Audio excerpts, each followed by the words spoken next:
Hi, Julia. While I really appreciate that you tried to get this essay back to me so quickly, I have to tell you I'm a little frustrated that you did not bother to really proofread it before you sent it to me. And you said you hope I like it.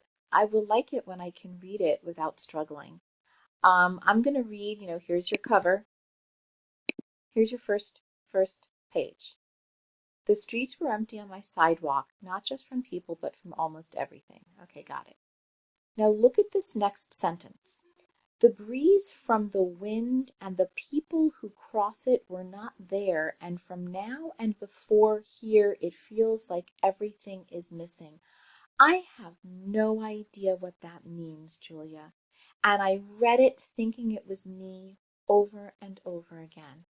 I would like you to take this essay. I would like you to proofread it, read it out loud, read it to your mom, read it to your dog, read it to your dad, read it to anybody, read it to a friend of yours, read it, and please do not send it back to me until it makes sense. I don't want to struggle to read writing. It doesn't have to be that way. If you spend the time proofreading it, I should not, or anyone should not have to struggle to read it. Okay? Proofread it many, many times to yourself, to someone else, before you send it